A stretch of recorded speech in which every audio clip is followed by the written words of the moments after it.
أعوذ بالله أعوذ بالله من الشيطان الرجيم بسم الله الرحمن الرحيم الحمد لله رب العالمين والصلاة والسلام على سيدنا محمد وعلى آله وصحبه أجمعين والسلام عليكم ورحمة الله وبركاته. Frères et sœurs, assalamu alaikum wa rahmatullahi wa barakatuh. J'espère que vous allez tous et toutes bien. En ce début de soirée de ce jour de mercredi 15 avril, et il est précisément 19h04. Bonsoir à toutes les personnes n'étant pas de confession musulmane qui écoutent cette présente vidéo. Alors frères et sœurs, comme l'indique l'introduction de celle-ci, nous allons évoquer trois sujets que je considère comme relativement intéressants. Ils le sont davantage dans la mesure où ces trois sujets n'ont pas été évoqués, à mon sens, selon mes connaissances, selon mon constat, de façon tout à fait correcte. Et on considérera malheureusement qu'une fois de plus, c'est toujours la question du sectarisme qui fait que les choses ne sont pas dites conformément au texte, conformément à la réalité. C'est pourquoi j'ai décidé donc d'évoquer ces trois sujets. Alors nous avons dans ces trois sujets la question de la succession du prophète Mohammed alayhi salam. Nous avons la question de est-ce que le prophète Mohammed alayhi salam est supérieur aux autres prophètes, et nous avons la question des hadiths variés, ce qu'on appelle les hadiths variés. Alors frères et sœurs, nous allons commencer par le premier sujet. Il considère que le prophète Mohammed, considérant que le prophète Mohammed alayhi salam étant supérieur aux autres prophètes. Alors nous allons écouter un extrait en ce sens et on se retrouve Inch'Allah immédiatement ensuite afin de le commenter et d'analyser la question. هذه رسالة وصلتنا من المستمع الذي رمز لاسمه بألف حاء الأردن. يقول في رسالته: هل محمد صلى الله عليه وسلم أفضل الخلق قاطبة أم أفضل البشر فقط، وما الدليل على ذلك؟ الجواب الذي أعلمه من ذلك أنه صلى الله عليه وسلم سيد ولد آدم كما ثبت ذلك عنه، وأما أنه أفضل الخلق على الإطلاق فلا يحضرني الآن دليل في ذلك، لكن بعض أهل العلم صرح بأنه أفضل الخلق على الإطلاق كما في قول صاحب الأرجوزة: وأفضل الخلق على الإطلاق نبينا فمل عن الشقاق.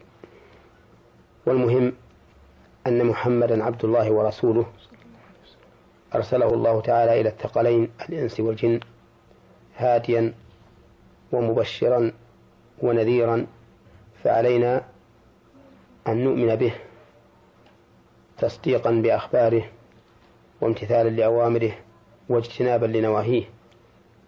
هذا هو الذي ينفع الإنسان في دينه ودنياه ومعاشه ومعاده. Aujourd'hui, avec l'aide d'Allah Tabaraka wa Ta'ala, notre thème est Muhammad sallallahu alayhi wa sallam, le meilleur des hommes. I saw them all trying to belittle a man who ironically is the best of creation. And so he, sallallahu alayhi wasallam, is the best. And this is why the next line says, Muhammadun Sayyidul Kawnaini wa Thaqalain. Muhammad is the Sayyid of the both conscious creations, the jinn and the ins, Thaqalain, the two weighty ones, the two heavy ones, heavy with responsibility, the amana. Et augmente ton amour pour Muhammad, prière et paix sur lui. Le dernier messager, s'inspirer de la vie du meilleur des hommes. When we talk about the best of creation, عندما نتحدث عن أحسن مخلوق على وجه الأرض، عندما نتكلم عن أحب الناس إلى الله، نتكلم عن الحبيب المصطفى محمد صلى الله عليه وسلم. And as a continuation to this topic, the topic of tonight's talk and reminder is the patience of the best of creation. Merci d'avoir soutenu le meilleur de la création, le messager d'Allah subhanahu wa ta'ala. Voilà, donc nous avons entendu ces différents extraits et je pense que tout le monde est au fait de cette question, puisque pour le plus souvent, lors des prêches, notamment celui de Jumu'ah, pour l'ouverture de souvent des discours, avec les salutations sur le prophète Mohammed alayhi salam, on entend souvent ces formules-là qui nous apprennent que le prophète étant supérieur aux autres prophètes. Alors moi, ça me cause un réel problème de s'interroger. L'interrogation me semble quelque peu étrange, bizarre. Et moi, je ne comprends pas, en fait, cette question de savoir que veut dire la supériorité d'un prophète sur un autre prophète. Le fait de rentrer dans ce genre de considération, c'est pas quelque chose que j'apprécie forcément. Et c'est un sujet donc qui m'a jamais intéressé, et que si aujourd'hui je l'évoque, c'est pour mettre encore une fois en évidence avec un certain nombre de contradictions. Alors, il y a cette rivalité qui est permanente malheureusement, alors qui est le meilleur des prophètes. Est-ce que la Mecque est mieux que Médine? Est-ce que tel compagnon est mieux que tel autre compagnon? Est-ce que telle femme des compagnons est-elle mieux que telle femme de tel compagnon? Est-ce que tel savant est meilleur que tel savant? Est-ce que tel groupe est meilleur que... Il y a toujours cette rivalité, constamment cette rivalité. Alors, effectivement, elle est établie d'après ces extraits, et un certain nombre de textes qu'on peut retrouver notamment sur Internet, je vais vous en dire quelques-uns, selon quoi le prophète Mohammed alayhi salam est supérieur aux autres prophètes. La prédominance donnée au prophète s'appuie sur la parole, je serai le maître des gens le jour de la résurrection. Il a spécifié le jour de la résurrection car il sera évident pour tout le monde à ce jour-là qu'il n'y aura aucune contestation. C'est comme la parole d'Allah Azza wa Jal qui dit « À qui appartient la royauté aujourd'hui? À Allah, l'unique, le dominateur. » Coran 40-16. Le prophète alayhi salam a aussi dit « Adam et tous ceux qui lui ont succédé seront sous mon étendard. » Il a également dit « Je suis sans prétention le plus noble des premiers des dernières générations auprès d'Allah, rapporté par Tirmidhi. Les autres humains sont les meilleurs des créatures et le prophète est le meilleur que eux. » Les savants ont dit les propos du prophète « Je serai le seigneur du fils d'Adam » n'ont pas été dits pour exprimer sa fierté. Ceci est même nettement précisé dans le célèbre hadith de Muslim. « Je suis le seigneur du fils d'Adam » ce n'est pas par une expression de fierté. Sa déclaration repose sur deux motifs. Le premier est le désir de se conformer à la parole de Dieu, d'Allah Azza wa Jal, quant au bienfait de son Seigneur proclame-les, Coran 93-11. Le deuxième est le souci de bien transmettre tout ce qu'il y avait à communiquer à sa communauté, afin que les membres de celle-ci en prennent connaissance. Ils adhèrent, s'y conforment et fassent preuve à son égard du respect dû à son rang, compte tenu de l'ordre donné par Allah Azza wa Jal. Il est difficile de dresser une liste exhaustive des différentes sortes de mérites par lesquels Allah a exalté, soit-il l'a favorisé, donc le prophète Mohammed alayhi salam, par rapport aux autres créatures. Parmi ces mérites figure le fait qu'Allah, exalté soit-il, l'a pris comme ami intime et a fait de lui le sceau des messagers. Il lui a révélé le meilleur des livres et destiné son message à tout le monde, hommes et djinns, jusqu'au jour de la résurrection. Il lui a pardonné ses péchés passés et futurs, lui a permis d'accomplir des miracles supérieurs à ceux de tous les autres prophètes avant lui. Il est le maître des enfants d'Adam, le premier qui sortira de sa tombe le jour de la résurrection, le premier à intercéder en faveur des humains, et le premier dont l'intercession sera acceptée. Il tiendra dans sa main l'étendard de la louange le jour de la résurrection. Il sera le premier à franchir le pont et le premier à frapper à la porte du paradis, le premier à y entrer. Entre autres choses, les particularités et les prodiges mentionnés dans le Coran et de la Sunna ont poussé les savants à se mettre d'accord sur ce point. Ibn Taymiyyah, par exemple, a dit « Les musulmans sont unanimes pour dire que le prophète est la personne ayant le plus de prestige auprès d'Allah. Il n'y a personne ayant plus de prestige que lui, ni d'intercession plus importante que la sienne. » Etc., etc., etc., etc. On va terminer le texte. D'après ce qui a été mentionné, entre autres choses, il apparaît très clairement que le prophète est le meilleur des prophètes et même la meilleure créature, et celui qui a le rang le plus élevé auprès d'Allah, exalté soit-il. Cependant, malgré tous ses mérites et immenses particularités, il ne doit pas être élevé à un degré supérieur à celui du genre humain, c'est-à-dire il ne faut pas en faire un surhomme. Il n'est donc pas permis de l'évoquer, de l'implorer au secours, donc une divinité, au secours en dehors d'Allah, exalté soit-il. Le prophète dit, je suis un être humain comme vous, il m'a été révélé que votre Seigneur est un Dieu unique. Quiconque donc espère rencontrer son Seigneur, qu'il fasse de bonnes actions, qu'il n'associe rien à son adoration, rien à Dieu à son adoration. Très bien. On l'a bien compris, à travers les extraits, à travers les sermons, notamment du Jumu'ah. Je pense que tout le monde les a entendus au moins une fois dans sa vie, à travers les textes que nous venons de voir. Il est établi, il y aurait même un consensus, que le prophète Mohammed est supérieur au reste du genre humain, y compris les prophètes et les messagers. Ceci est établi par deux éléments. Par un, les hadiths que nous avons entendus, ce que nous avons entendu, au jour de la résurrection, tous les hadiths que nous avons pu entendre, et par une espèce de ijtihad, de déduction. Alors, il y a des choses où le hadith est clair, je suis le meilleur par rapport aux enfants d'Adam, etc. Donc un certain nombre de hadiths en ce sens, et un ijtihad dans la mesure où le fait qu'il ait, le prophète, un certain nombre de mérites, notamment au jour de la résurrection, comme nous avons entendu, forcément c'est que c'est le meilleur, parce qu'il a des privilèges que les autres n'ont pas. Et donc on en déduit, donc c'est que le meilleur. Donc nous avons quelques hadiths, et un certain nombre d'autres hadiths qui ne sont pas explicites en ce sens, mais en tout cas quand la déduction semble évidente. Très bien. Voilà qui est dit. Alors, jusque-là, j'ai envie de dire, tout va bien. Jusque-là, il y a des hadiths qui le disent, je suis le meilleur enfant d'Adam, ceci, cela, des privilèges qu'il a, que les autres, à l'évidence, prophètes et messagers n'ont pas. Les savants semblent d'accord. Ibn Taymiyyah nous parle de consensus. Les imams que vous avez entendus semblent tous d'accord. Enfin, tout le monde semble d'accord. Et que finalement, il n'y aurait qu'une seule personne qui n'est pas d'accord. Comme d'habitude, c'est celui qui passe son temps à feuilleter. À feuilleter non pas des livres, mais des fascicules.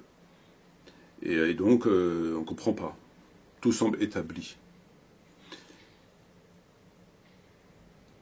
Mais il y a une contestation. Il existe une contestation. Et moi, j'arrive pas à comprendre en fait comment ils font. J'arrive pas à comprendre comment ils font. Il existe une contestation, une opposition à cette position, que nous avons entendue et qui semble établie, et elle est complètement occultée. Quand on établit une vérité, on fait émerger une vérité afin d'en tirer un enseignement, qu'elle soit coranique ou prophétique, il faut que cette théorie qu'on a mis en avant, de façon directe ou indirecte, par les faits ou par un développement d'ijtihad, que cette théorie ne se heurte à aucun élément scientifique établi, sérieux, véridique. C'est valable pour toutes les sciences, en fait. Lorsque des scientifiques évoquent la question en termes de chimie, en termes de toutes les sciences, de médecine, dès lors qu'ils évoquent une théorie, il ne faut pas qu'il y ait un de leurs confrères qui leur prouve par A plus B que leur théorie est bonne à 90%, 98% ou 78%. Et en expliquant que là, ok, il est établi, mais cependant, cet élément n'est pas établi parce qu'il est prouvé que ceci, que cela, et que par conséquent, voilà. Et que ce qui est avancé ici, c'est vrai. C'est-à-dire, les autres scientifiques ne le contestent pas. Et que, forcément, il faut y revoir cette étude. Il faut la retravailler, cette étude. C'est valable pour toutes les sciences. C'est comme ça que ça fonctionne. Une vérité n'est vérité que dès lors qu'elle ne se heurte pas, en tout cas dans ce domaine, à une vérité coranique ou prophétique, établie. Je parle bien de établie. C'est pas un verset qu'on va comprendre à sa façon, un hadith qu'on va comprendre à sa façon, qui est faux, ou une interprétation, c'est établi. Et là, nous avons dans les textes un certain nombre d'éléments qui viennent contester ces quelques hadiths, parce qu'ils ne sont pas nombreux, présentés comme authentiques, et ce ijtihad qui repose sur des privilèges que le prophète aurait lui-même mis en avant. Alors, on n'a pas forcément beaucoup d'exemples par rapport aux autres prophètes en ce sens. On va citer deux exemples qui vont illustrer, qui vont mettre en évidence que nous avons une contestation qui doit se traduire par une opposition et que finalement elle doit être mise sur la table et de reconsidérer les éléments et de savoir est-ce que la conclusion demeure la même en dépit de ces éléments, de ces nouveaux éléments entre guillemets, ou est-ce qu'il faille la revoir. Voilà. Je considère moi qu'il faille au nom de ces éléments-là la revoir et en tout cas les expliquer. Vous avez, on va rester dans le Bukhari et dans le Sahih Muslim. Vous avez dans le Bukhari hadith 4638, 3447, 3349, 4625 et 4740 et d'autres hadiths. Abu Sa'id al-Khudri radiallahu anhu a dit un juif qui avait été giflé vint voir le prophète Mohammed alayhi salatu wassalam. Il lui dit « Ô Mohammed, l'un de tes compagnons de Ansar m'a giflé. » Le prophète lui dit « Convoque-le, appelle-le. » Et à l'arrivée de l'homme, le prophète dit « Pourquoi l'as-tu giflé ?» Il lui dit « Ô envoyé d'Allah, de passage auprès des Juifs, je l'ai entendu dire par celui qui a préféré Moïse au reste des humains. » Donc déjà, la rivalité elle a toujours existé. Là, c'était Moïse au reste des humains. Je lui ai dit, même à Mohammed. Ensuite, saisi par la colère, je l'ai giflé. Sur ce, le prophète dit, ne vous mettez pas à me préférer. Ne vous mettez pas à me préférer au reste des prophètes. Bon, là, c'est clair. Il ne faut pas dire que je suis meilleur. Il ne faut pas me préférer. C'est clair. Car le jour de la résurrection, les gens seront foudroyés et je serai le premier à reprendre connaissance. Je verrai alors Moïse, Moussa, alayhi salam, en train de tenir l'un des pieds du trône d'Allah. Et je ne saurais s'il était de ceux qui étaient foudroyés ou si le premier foudroiement du mont Taur, au Sinaï, lui eût été une réédition des comptes. Donc ici, vous avez un truc qui est clair. Vous avez deux éléments. Un élément dans lequel le prophète dit qu'il ne faut pas me préférer par rapport aux autres. Donc lorsque le juif il dit que Moïse il est mieux que Mohammed et que Mohammed, le musulman, il dit qu'il est mieux que Moïse, le prophète dit qu'il faut arrêter ça. Ça c'est truc, je suis mieux, il est mieux, il faut arrêter. Il ne faut pas préférer. Donc là on a une injonction, on a une recommandation, en tout cas, en ce sens. Et ensuite il met un deuxième élément où il met le mérite de Moïse. Il dit je ne sais pas en fait si s'il a été foudroyé, où il dit, je ne sais pas s'il a été foudroyé ou pas. Et je serai le premier à reprendre connaissance, mais il dit, lui, il a déjà repris connaissance. Est-ce qu'il l'a repris avant moi, ou est-ce qu'il n'a pas été foudroyé? Donc il met en avant quelque chose qui est quand même un mérite, un privilège, pas rien. Premier texte. Vous avez le second texte par rapport à Abraham, alayhi salam, toujours dans Bukhari. Ibn Abbas, radiyallahu anhu, a dit, l'envoyé de Dieu, alayhi salam, a dit, vous serez rassemblés, ni-pieds complètement nus, et non circoncis, le jour de la résurrection. Puis il récita, tout comme nous avons commencé la première création, ainsi nous la répéterons. C'est une promesse qui nous incombe et nous l'accomplirons. Donc il récite un verset pour corroborer, Et le premier revêtu sera Abraham, Ibrahim alayhi salam. Puis on conduira à droite, à gauche, quelques hommes de mes compagnons, alors je dirais mes compagnons, etc. Ça ne nous intéresse pas. Ici, il te dit clairement que le premier à être revêtu, ce sera Abraham. C'est clair, le premier revêtu sera Abraham. Là, encore une fois, nous avons un élément qui n'est pas rien. Et enfin, et c'est là où on va rentrer un petit peu dans le fond du sujet, nous allons prendre le Sahih de l'imam Muslim, ici, et nous allons dans le chapitre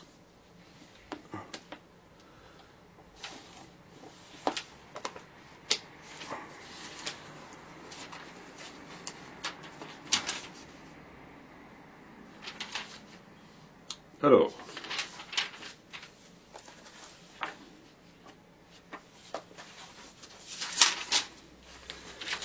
les mérites d'Abraham. Anas ibn Malik a dit, un homme vint trouver le messager d'Allah, donc c'est un sahih, et lui dit, ô meilleur de la création. Le prophète lui dit, tel est Abraham, que le salut soit sur lui. 41.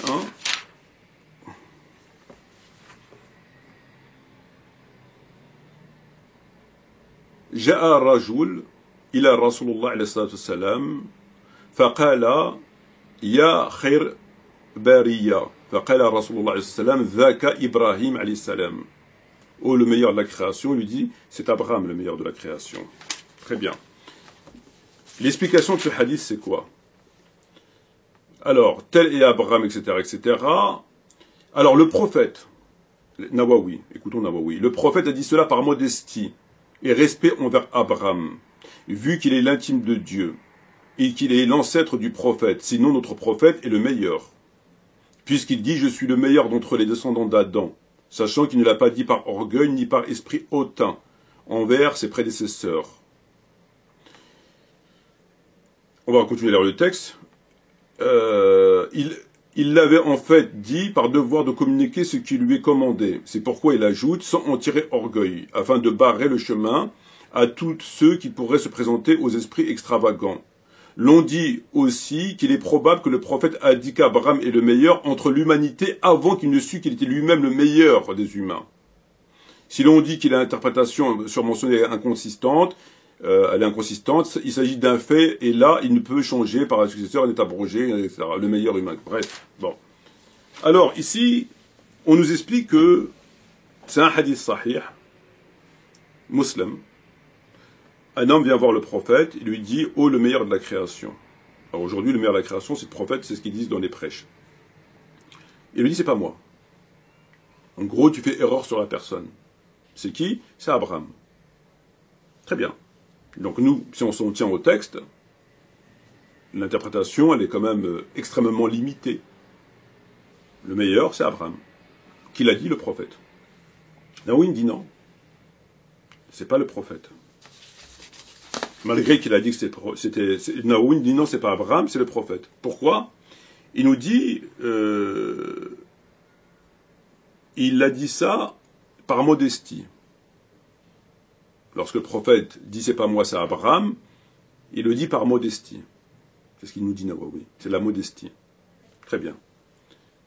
Bon. Moi j'ai envie de poser une question qui est assez simple. Comment il le sait, Nawawi? Comment il sait que le prophète a dit ça par modestie? Un homme dit au prophète meilleur de la création, il lui dit c'est pas moi, c'est Abraham. Très bien. Nawawi vous dit non, il a dit ça par modestie. Très bien. Comment tu sais? Comment tu sais qu'il l'a dit? T'es dans sa tête? Il nous faut un élément quand même. Aucun élément. Il avance par argument Nawawi, le hadith dit « Je suis le meilleur des enfants d'Adam ». Il dit « Non, ça il l'a dit par modestie, parce qu'il est établi que le prophète est le meilleur des enfants d'Adam, et que le prophète est le meilleur parce que lui-même il a dit le prophète, il est le meilleur des enfants d'Adam. » Ok? Bon, très bien. Ben, moi j'ai envie de dire, mais pourquoi celui qui dit les meilleurs d'enfants d'Adam, il serait plus authentique que Abraham? Pourquoi on devrait prendre le hadith, d'ailleurs je ne sais même pas s'il est dans Bukhari ou Muslim, peu importe, pourquoi on devrait prendre le hadith où le prophète aurait dit je suis le meilleur des enfants d'Adam, et celui-là on le valide et on le met en avant, mais on ne prend pas celui où le prophète a dit Abraham est le meilleur? Pourquoi qu'on prendrait l'autre? Donc Nawawi, il vous explique qu'il a dit ça pour modestie. On ne sait pas sur quoi il se base. Il vous explique que c'est pas Abraham, c'est le prophète Mohammed alayhi salam. Pourquoi? Parce qu'il a la preuve. Quelle est cette preuve? C'est un hadith. Quel est ce hadith? C'est le meilleur enfant d'Adam. Et donc il le valide et c'est celui qui fait autorité. Mais pourquoi celui-là fera autorité plus que le hadith sahih dans Muslim? Qu'est-ce qui fait que un il a l'autorité plus que l'autre? Puisque l'autre c'est un sahih. Qui lui-même valide. Parce qu'il dit, il le dit par modestie. Il le valide parce qu'il est sahih. Il ne dit pas qu'il est faux. Il le valide donc il est sahih. Mais il n'est pas sahih dans l'application. Pourquoi? Parce que c'est l'autre. Et comment il l'a rendu pas sahih dans l'application, dans son application? Parce qu'il a dit c'est la modestie. Il a ramené un élément qui a permis d'écarter le hadith sahih. On l'accepte, il est vrai, mais un élément extérieur, c'est pas un ijtihad, c'est de la devinette. Donc cet élément extérieur, c'est quoi? C'est de la devinette. C'est pas le Coran, c'est pas un ijtihad, c'est pas un autre hadith, c'est pas un complément d'information. Non, c'est de la devinette. Pourquoi tu l'écartes? Je l'accepte, il est authentique. Oui. On l'applique pas. Pourquoi? Parce qu'il a dit ça par modestie. Très bien, comment tu le sais? On sait pas. Ah ben s'il le dit, il faut le croire sur parole. Donc, ça nous indique deux choses. Ça nous indique que le prophète induit les gens en erreur. Astaghfirullah. Puisque le prophète a dit, c'est pas moi, c'est Abraham. Donc le prophète, quand il a dit ça, il a dit par modestie. Mais les gens ne le savent pas. Le type à qui il a dit ça, il lui est pas dire, comment il va pas faire la devinette? Le prophète m'a dit une chose, moi je le crois sur parole. Il faut être comment on pourrait appeler ça? Chevronné, je dirais, comme ça avant, pour savoir que c'est de la modestie, puisque ça repose sur rien. C'est que son avis, mais ça repose sur aucun élément. Donc le prophète, pour les gens qui vont lire ce hadith, et les gens qui ont entendu le prophète, il les induit en erreur, parce que c'est pas vrai. C'est pas vrai. Et finalement, on nous dit que le prophète ment alors. Parce que c'est pas vrai, c'est pas lui, le meilleur. C'est pas Abraham, c'est lui, le meilleur. Donc quand il a dit à l'homme, c'est pas moi, c'est Abraham, c'est pas vrai. C'est pas vrai. Il a menti, mais par modestie. Donc maintenant, nous avons le mensonge par modestie. Alors on avait le mensonge pour un couple, on avait le mensonge pour deux frères qui s'embrouillent, on avait le mensonge pour le licite dans la guerre, et maintenant il faut rajouter une quatrième rubrique, le mensonge par modestie. C'est nouveau. Donc le prophète aurait menti, mais par modestie. Il aurait induit les gens en erreur par modestie.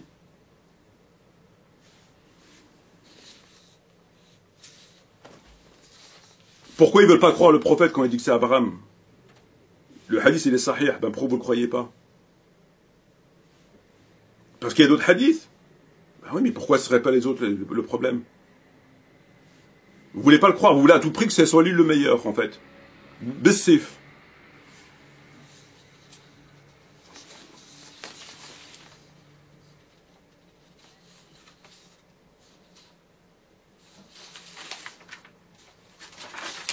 Donc, ils se sont détournés du hadith sahih, avec d'autres hadiths, on ne sait même pas s'ils sont sahih, et s'ils le sont, ils se valent, et surtout l'ijtihad, avec des éléments indirects de privilège, et donc, en les accumulant, ils ont dit, voilà, c'est lui le mieux.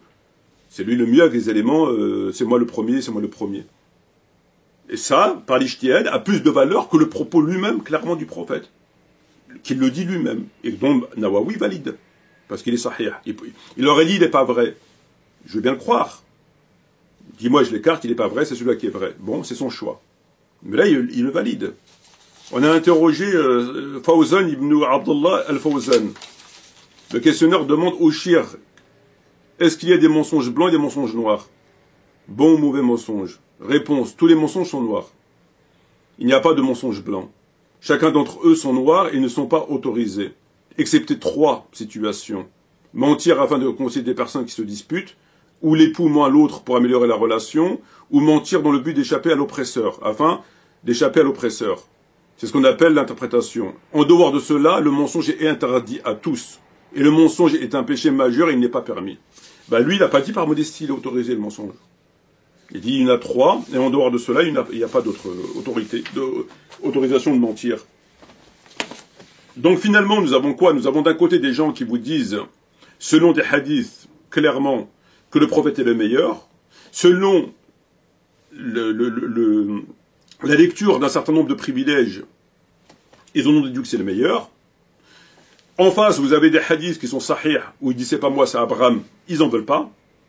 Vous avez d'autres hadiths dans lesquels c'est Abraham qui sera habillé le jour de la résurrection, et Moïse, alayhi salam, etc. Ils en veulent pas. Ils en font pas état. Et confrontés au sahih, il invente une chose dont on ne sait pas d'où il la sort, c'est-à-dire la modestie. Et l'explication qui va derrière, on ne comprend pas très bien. Donc, il faudrait déjà qu'il nous explique ces éléments. Donc voilà pour le premier sujet, on se retrouve Inch'Allah bientôt pour évoquer les deux seconds. Sur ce, shukran jazilan wa salam alaikum wa rahmatullahi wa barakatuh.